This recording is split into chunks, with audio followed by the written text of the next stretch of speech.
We're talking to Joe, the Brown Insurance guy, on this great Wednesday here in the neighborhood. Joe, we had some cooler weather last week, and that just shows you the fall here, that the cooler weather is going to be here. You saw it in Arizona where they had a huge remnants of a hurricane that came through, busted pipes, water damage, all kinds of stuff going on because of cooler weather coming. We need to be prepared, and that means checking out your homeowner's policy. Make sure you got the right levels of insurance when these disasters occur. Rick, you're exactly right. Seeing the water damage over there in Arizona was some people was hoping maybe some of that would come over this way from a rain perspective. Hey, let's fill up these tanks, let's fill up these lakes and so forth. But with the fall season coming around, you've got hurricane season kind of in the middle of it. We're just a couple weeks removed now from Hurricane Katrina years and years ago. So with the fall season upon us, you've got the storms coming around, you've also got winter season just around the corner. It's really a good idea to check those homeowners' policies to make sure your coverage levels are where they need to be. One of the things we see a lot of is clients that'll come over, or prospective clients that'll come over and say, hey, can you take a look at my policy? We'll look at it, and the first thing I usually notice is I'll say, hey, how long have you had this policy with your agent? It'll be, well, we've had it 5, 10, 15 years. And you look at it and you realize that they're really undercovered because their limits of insurance have been the same for, say, the past 5, 10, 15 years. The premium's kind of gone up, but the limits haven't gone up. And when I say limits, we typically look at, let's just say take a house, a $200,000 house here in Graham. And this is just for example's sake, but we'll take a $200,000 house and we'll look at the policy and we'll say, hey, your house is only covered for, say, $110,000, $120,000. And just talking to builders in the area, knowing what it costs to get homes rebuilt, that's not going to get a $200,000 house rebuilt for $110,000, $120,000. There's just not enough coverage in there for that. And so you really need to make sure that as your policy gets older and as, things like inflation go up, things of that nature, you need to make sure that your house is covered so that in the event lightning strikes happen, high winds, you get power lines that come down, can spark a fire, burn your house down, things of that nature. You want to make sure that you've got enough coverage to rebuild that house. The whole purpose of insurance is to kind of make you whole again. You're not designed to profit from it. It's just designed to make you whole. So if you've got a $200,000 house and you've only got it covered for $110,000, $120,000, that's usually a bad time to find out after the fact that, oh my gosh, we didn't have enough coverage out there. What the heck do I do now? Well, you get to pick up the other portion of that.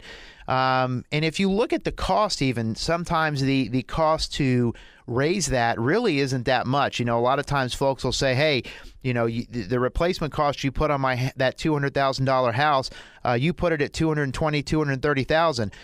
Every company typically out there will rate a home based off of the zip code, the area that it's in, what it's made up of, and folks are surprised to say if they come back and they say, well, the house we rated at $220,000, $230,000, well, it's only worth $200,000.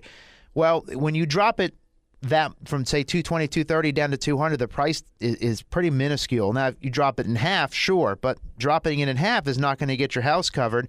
And when it burns to the ground or you have a loss, you kind of get to eat the other half. Now, one thing I guess people need to think about, let's say you took a policy out in 2005, you've just been paying on it year after year after year after year. The money that you spent, the limits that you got in 2005 for $100,000, you bring that to 2014, you think about building costs, you think about contractor costs, you think about all these other costs. Things have really, really went up a lot. You could be really caught holding the bag if you don't look at these things on a yearly basis. No, you're exactly right, Rick. One of the things I always tell folks, usually I'll ask them, hey, who is your home insured with? And they'll say, well, hey, I don't have insurance. And my response to them is, no, everything out there is insured. Every house, every car, everything is insured. It's just, who is it insured by? Is it insured? Are you self-insuring it, or is the company going to insure it? One or the other. Obviously, if you insure it, if you have no losses, yeah, you're coming out ahead. But once you hit that loss, we'll back it down even less. We'll go say $130,000, $140,000 house. Yeah, your premium may be somewhere between, just scatter shooting here, $900 to $1,200 a year. But at a time of loss, say 5-6 years down the road, I would have much rather paid in $6,000 to $7,000 to have my $115,000 house rebuilt, plus the $70,000, $80,000 worth of stuff in it.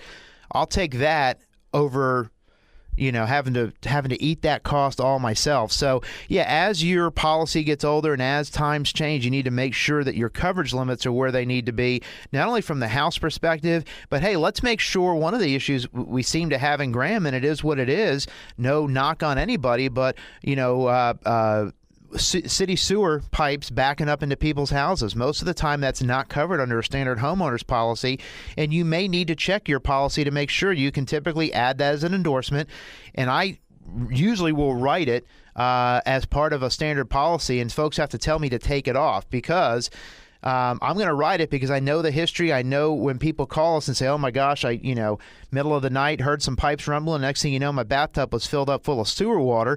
You want to make sure that you've got enough coverage in there to cover that to where you're not, not only cleaning up, but man, you're picking up the bill with that too.